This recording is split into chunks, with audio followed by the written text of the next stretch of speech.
Alumnos y amigos, en esta ocasión vamos a intentar comprender la construcción de tabla de distribución de frecuencias con intervalos. Y para ello vamos a partir de un ejemplo. Que los datos que tenemos en nuestra pantalla lo vamos a organizar, pero en intervalos de clase. Para lograr esto, primero tenemos que ordenar la información, es decir, ordenar los datos, de menor a mayor de preferencia. En el cuadro que ustedes pueden observar, los datos ya han sido ordenados. Vamos a necesitar el dato pequeño, que en este problema es 54, representa la persona de menor peso, y el dato mayor, que en este caso es de 65 kilogramos, que es la persona que mayor pesa. Estos dos datos son importantes para realizar algunos cálculos previos antes de construir nuestra tabla de distribución de frecuencias con intervalos.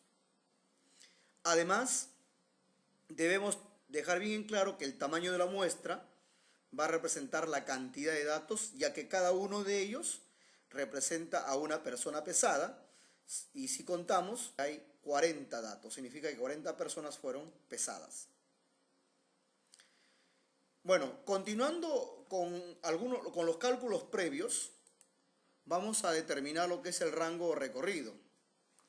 Esta variable, su cálculo se realiza de la siguiente manera. Se tiene el valor máximo y luego el valor mínimo, y a través de las dos cantidades se hace una resta, y obteniéndose para nuestro ejemplo 11. 11 representa la longitud del recorrido. Además, debemos también hacer el cálculo de la cantidad de intervalos o cantidad o número de clases, que en algunos libros lo mencionan así. Esta variable lo vamos a tratar con más cuidado porque para hallarlo se tienen varias propuestas. Entre las más mencionadas tenemos la siguiente. Por ejemplo, algunos autores sugieren que la cantidad de intervalos o cantidad de clases se obtiene, nosotros lo vamos a representar con la letra K, se obtiene aproximando o igualando al entero más próximo a la raíz cuadrada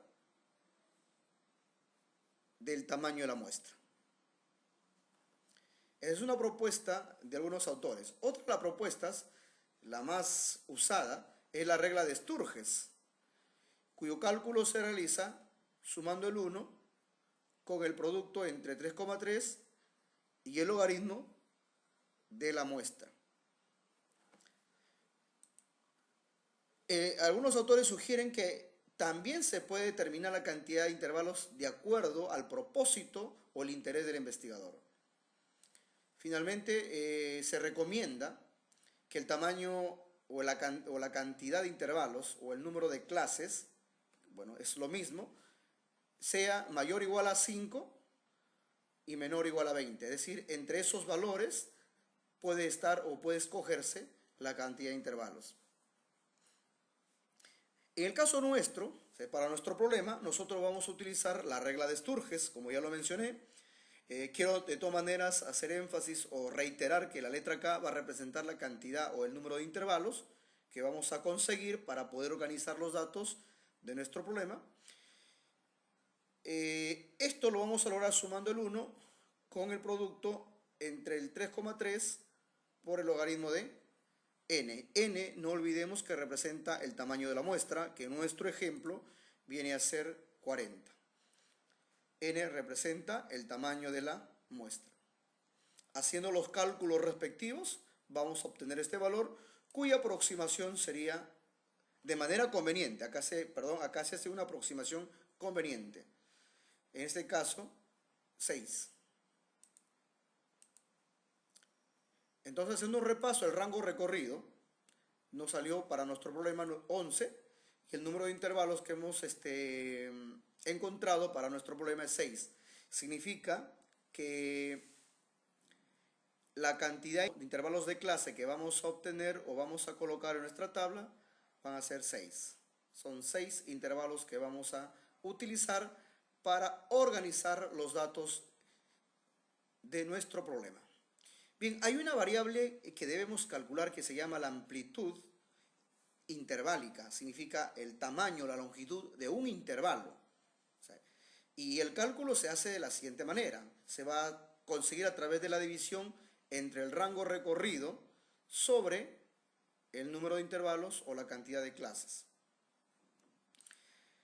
Haciendo las sustituciones respectivas, obtenemos el siguiente valor. También hacemos una aproximación conveniente. Nos sale en este caso 2. Eso vendría a ser el tamaño del intervalo, la amplitud interválica. Bien, ahora sí nos vamos ya a construir nuestra tabla de distribución de frecuencias. Ya tenemos la cantidad de intervalos, la longitud del intervalo, el tamaño del intervalo.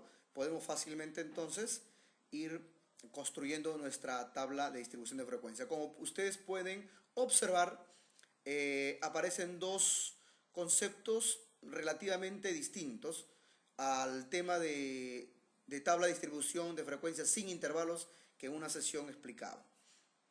Acá tenemos los intervalos, la columna de los intervalos y la marca de clase. Los demás conceptos ya lo conocemos porque lo hemos trabajado en la sesión anterior. Bien, vayamos primero a organizar o a ubicar nuestros 6 intervalos, según los cálculos que hemos obtenido. Acá también la mayoría de autores sugieren que el límite inferior sea cerrado y el límite superior sea abierto. O sea, tengamos intervalos cerrados por la izquierda y abiertos por la derecha.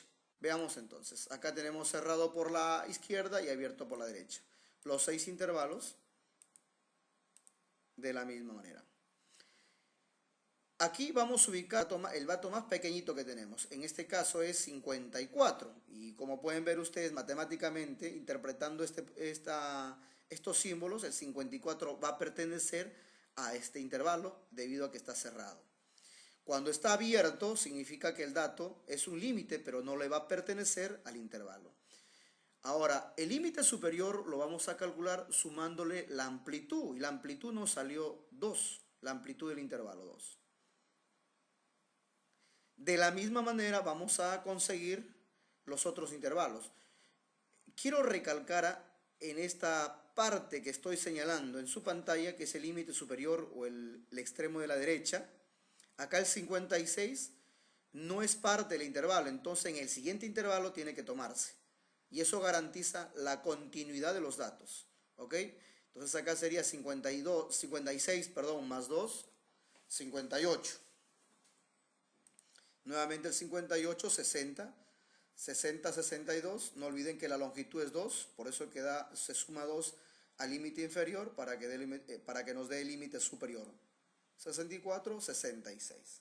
Si recordamos, nuestro dato más grande es 65, entonces está dentro de este intervalo. Todos nuestros datos ingresan en estos intervalos de clase, así se le llama intervalos de clase. Bueno, ahora vayamos a la segunda columna donde vamos a calcular la marca de clase. Voy a explicar cómo se calcula la primera marca de clase y las siguientes se van a calcular de la misma manera. La marca de clase viene a ser el punto medio de su respectivo intervalo. ¿Y cómo se ubica o cómo se calcula? Sumando el límite inferior con el límite superior. Y esa suma se divide entre 2. El resultado viene a ser la marca de clase. Repito, el límite inferior, el límite superior, la semisuma, dicho resultado viene a ser la marca de clase. De esa misma manera se calcula la marca de clase de los otros intervalos. Así que la marca de clase del segundo intervalo sería 57, del tercero 59, del cuarto 61, del quinto 63 y del sexto intervalo 65. Ahora nos trasladamos a la tercera columna, que viene a ser la frecuencia absoluta simple. Sabemos muy bien que la frecuencia va a determinar la cantidad de datos que tiene cada intervalo, la frecuencia absoluta simple. Cantidad de datos que hay en cada intervalo. Bien, pero para ello necesitamos nuevamente visualizar, tener al frente de nosotros los datos para ir contando los datos, por ejemplo, que hay en el primer intervalo. Entonces, visualicemos los datos de nuestro problema.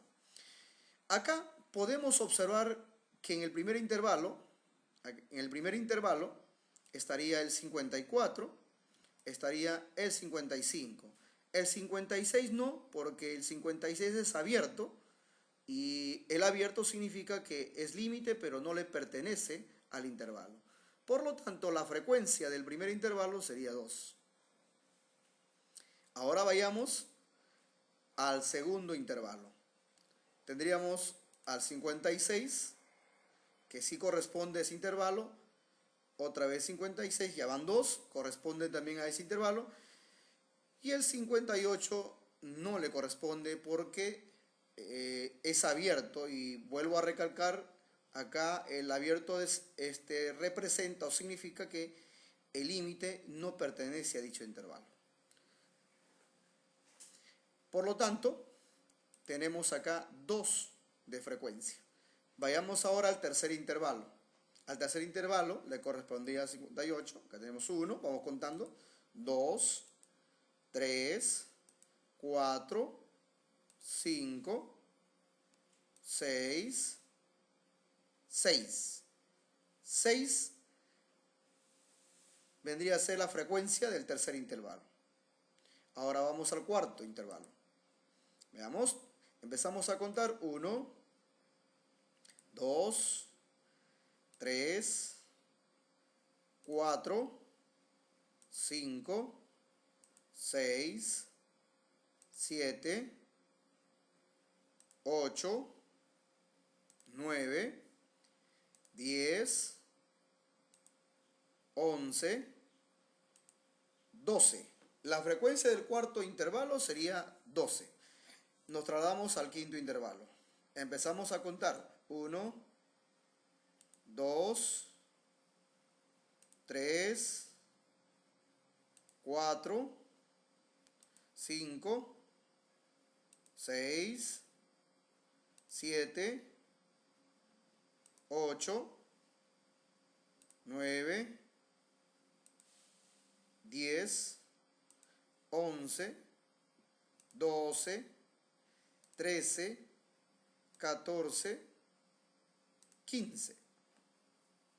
Entonces tenemos la frecuencia del quinto intervalo, que vendría a ser 15. Y para terminar la frecuencia del sexto intervalo, podemos darnos cuenta del sexto y último intervalo que hay solo 3. Ahí está. Bien, hemos culminado entonces las frecuencias de cada intervalo. Estoy hablando de la frecuencia absoluta simple.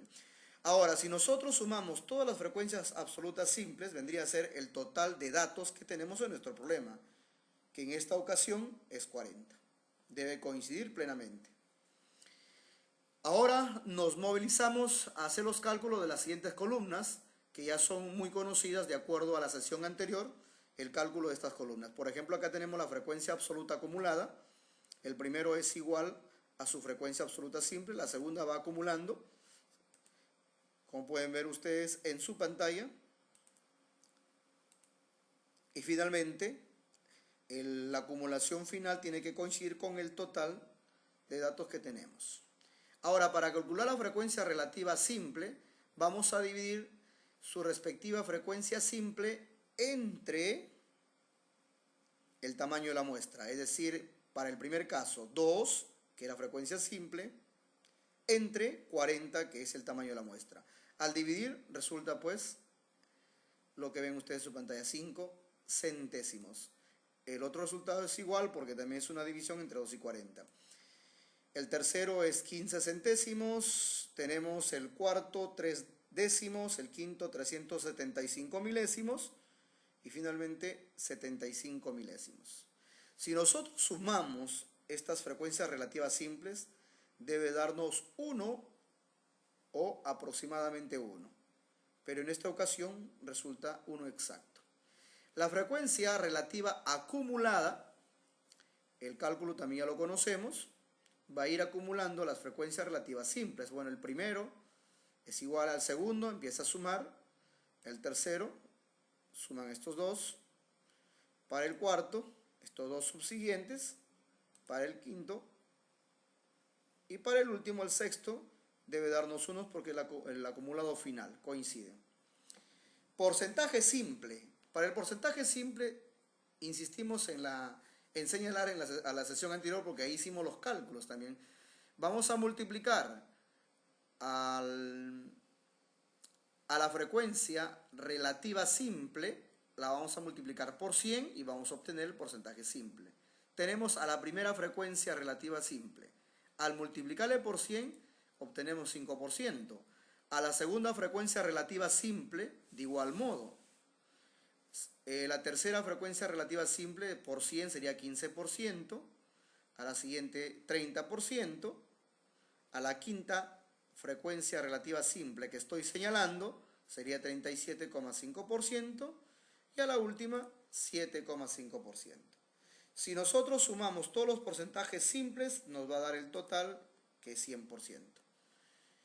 De igual modo, el porcentaje acumulado con la frecuencia absoluta acumulada y la frecuencia relativa acumulada va a venir sumando y acumulando los porcentajes simples anteriores. El primero se traslada igual, el segundo es una suma de este porcentaje, del primer porcentaje acumulado, con el siguiente porcentaje simple. Sería 10%. De igual manera, para el tercero, este porcentaje acumulado con el siguiente porcentaje simple, 25%. Y así sucesivamente hasta llegar al porcentaje acumulado mayor, que es el 100%. Bien, con la práctica que ustedes hagan, con el desarrollo de otros problemas o de otros ejercicios, podrían familiarizarse con el procedimiento. En todo caso, pueden repetir una y otra vez este video. Muchas gracias por su atención y nos vemos hasta el próximo video.